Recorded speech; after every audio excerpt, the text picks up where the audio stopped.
जय माता दी। आप सभी भक्तजनों का दिन शुभ और मंगलमय हो। माता रानी की कृपा आप सभी भक्तों पर बनी रहे।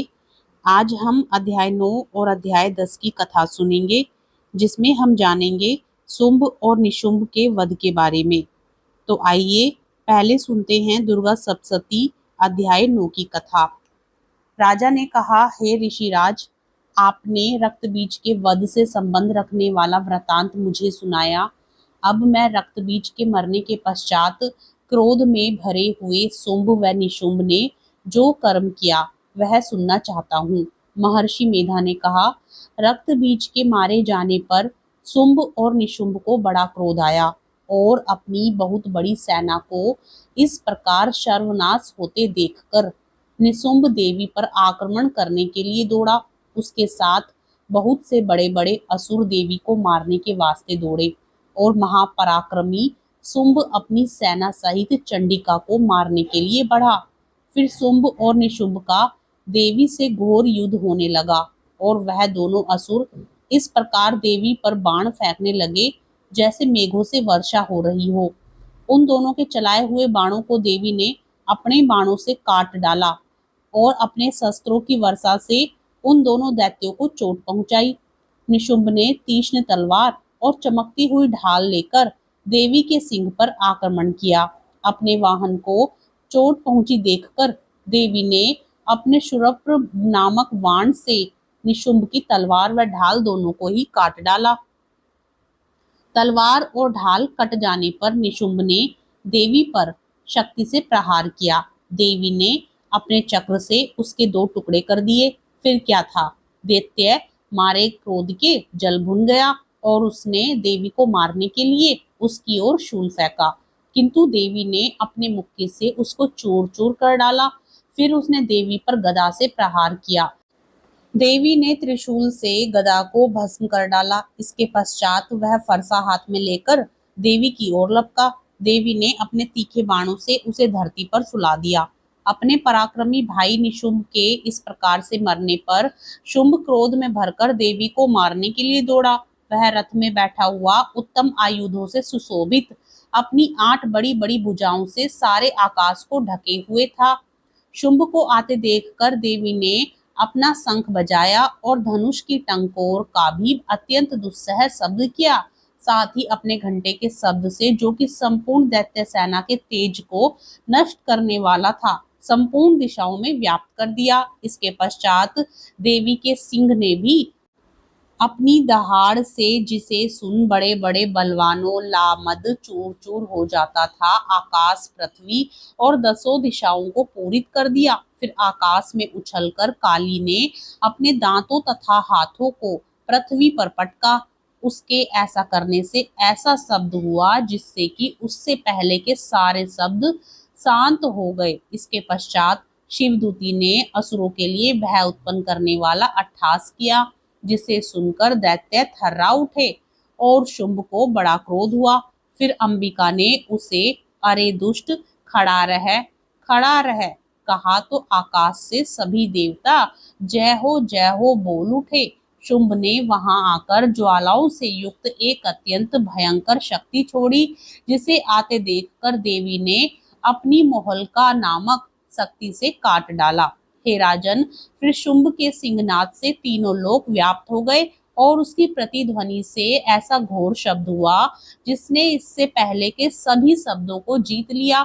शुंभ के छोड़े बाणों को देवी ने और देवी के छोड़े बाणों को शुंभ ने अपने बाणों से काट सैकड़ों और हजारों टुकड़ों में परिवर्तित कर दिया। इसके पश्चात जब चंडिका ने क्रोध में भर शुंभ को त्रिशूल से मारा तो वह मूर्छित होकर पृथ्वी पर गिर पड़ा। जब उसकी मूर्छा दूर हुई तो वह धनुष लेकर आया और अपने बाणों से उसने देवी काली तथा सिंह को घायल कर दिया। फिर उस राक्षस ने 10,000 भुजाएं धारण करके चक्रादि आयुधों से देवी को आच्छादित कर दिया। तब भगवती दुर्गा ने कुपित होकर अपने बाणों से उन चक्रों तथा बाणों को काट डाला। यह देखकर निशुंभ हाथ में गदा लेकर चंडिका को मारने के लिए दौड़ा। उसके आते ही देवी ने तीक्ष्ण धार वाले खड़ग से उसकी गदा को काट डाला। उसने फिर त्रिशूल हाथ में ले लिया। देवताओं को दुखी करने वाले निशुंभ त्रिशूल हाथ में लिए हुए आता देखकर चंडिका ने अपने शूल से उसकी छाती पर प्रहार किया और उसकी छाती को चीर डाला। शूल विदीर्ण हो जाने पर उसकी छाती में से एक उस जैसा ही महापराक्रमी दैत्य ठहर जा कहता हुआ निकला।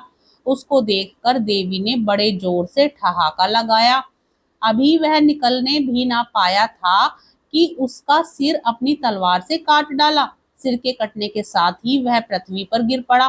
तदंतर सिंह दहाड़कर असुरों का भक्षण करने लगा और काली शिवदूती भी राक्षसों का रथ पीने लगी। कौमारी की शक्ति से कितने ही महादैत्य नष्ट हो गए। ब्रह्मा जी के कमंडल के जल से कितने ही असुर समाप्त हो गए। कई दैत्य माहेश्वरी के त्रिशूल से विदीर्ण होकर पृथ्वी पर गिर पड़े और बाराही के प्रहारों से छिन्न भिन्न होकर धराशायी हो गए। वैष्णवी ने भी अपने चक्र से बड़े बड़े महापराक्रमियों का कचूमर निकालकर उन्हें यमलोक भेज दिया और इंद्री से कितने ही महाबली राक्षस टुकड़े टुकड़े हो गए। कई दैत्य मारे गए, कई भाग गए, कितने ही काली शिवदूती और सिंह ने भक्षण कर लिए। जय माता दी। अध्याय 9 की कथा संपूर्ण होती है। अब सुनिए अध्याय 10 की कथा। महर्षि मेधा ने कहा, हे राजन, अपने प्यारे भाई को मरा हुआ तथा सेना को नष्ट हुई देखकर क्रोध में भरकर दैत्यराज शुंभ कहने लगा, दुष्ट दुर्गे, तू अहंकार से गर्व मत कर, क्योंकि तू दूसरों के बल पर लड़ रही है। देवी ने कहा, हे दुष्ट, देख, मैं तो अकेली ही हूँ। इस संसार में मेरे सिवा दूसरा कौन है? यह सब मेरी शक्तियां हैं। देख, यह सब की सब मुझ में प्रविष्ट हो रही हैं। इसके पश्चात ब्रह्माणी आदि सब देवियां उस देवी के शरीर में लीन हो गई और देवी अकेली रह गई। तब देवी ने कहा, मैं अपनी ऐश्वर्य शक्ति से अनेक रूपों में यहाँ उपस्थित हुई थी।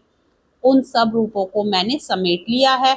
अब अकेली ही यहाँ खड़ी हूँ, तुम भी यहीं ठहरो। महर्षि मेधा ने कहा। तब देवताओं तथा राक्षसों के देखते देखते देवी तथा शुंभ में भयंकर युद्ध होने लगा। अंबिका देवी ने सैकड़ों अस्त्र शस्त्र छोड़े। उधर दैत्यराज ने भी भयंकर अस्त्रों का प्रहार आरंभ कर दिया। देवी के छोड़े हुए सैकड़ों अस्त्रों को दैत्य ने अपने अस्त्रों द्वारा काट डाला। इसी प्रकार शुंभ ने जो अस्त्र छोड़े उनको देवी ने अपनी भयंकर हुंकार के द्वारा ही काट डाला। दैत्य ने जब सैकड़ों बाण छोड़कर देवी को ढक दिया तो क्रोध में भरकर देवी ने अपने बाणों से उसका धनुष नष्ट कर डाला। धनुष के कट जाने पर दैत्येंद्र ने शक्ति चलाई, किंतु देवी ने उसे भी काट कर फेंक दिया। फिर दैत्येंद्र चमकती हुई ढाल लेकर देवी की ओर दौड़ा, किंतु जब वह देवी के समीप पहुंचा तो देवी ने अपने तीक्ष्ण बाणों से उसकी चमकने वाली ढाल को भी काट डाला। फिर दैत्येंद्र का घोड़ा मर गया, रथ टूट गया, सारथी मारा गया। तब वह भयंकर मुदगर लेकर देवी पर आक्रमण करने के लिए चला, किंतु देवी ने अपने तीक्ष्ण बाणों से उसके मुदगर को भी काट डाला। इस पर दैत्य ने क्रोध में भरकर देवी की छाती में बड़े जोर से एक मुक्का मारा। दैत्य ने जब देवी को मुक्का मारा तो देवी ने भी उसकी छाती में जोर से एक थप्पड़ मारा। थप्पड़ खाकर पहले तो दैत्य पृथ्वी पर गिर पड़ा, किंतु तुरंत ही वह उठ खड़ा हुआ। फिर वह देवी को पकड़कर आकाश की ओर उछला और वहां जाकर दोनों में युद्ध होने लगा। वह युद्ध ऋषियों और देवताओं को आश्चर्य में डालने वाला था।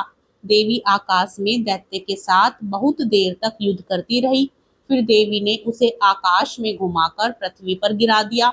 दुष्ट आत्मा दैत्य पुनः उठकर देवी को मारने के लिए दौड़ा। तब उसको अपनी ओर आता हुआ देखकर देवी ने उसकी छाती विदीर्ण करके उसको पृथ्वी पर पटक दिया। देवी के त्रिशूल से घायल होने पर उस दैत्य के प्राण पखेरु उड़ गए और उसके मरने पर समुद्र, द्वीप, पर्वत और पृथ्वी सब कांपने लग गए।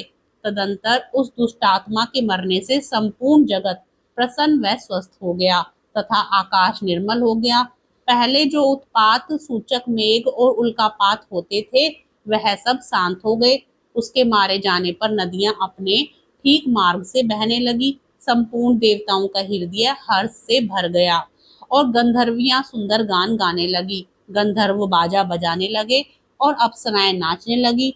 पवित्र वायु बहने लगी, सूर्य की कांति स्वच्छ हो गई, यज्ञशालाओं की बुझी हुई अग्नि अपने आप प्रज्वलित हो उठी तथा चारों दिशाओं में शांति फैल गई।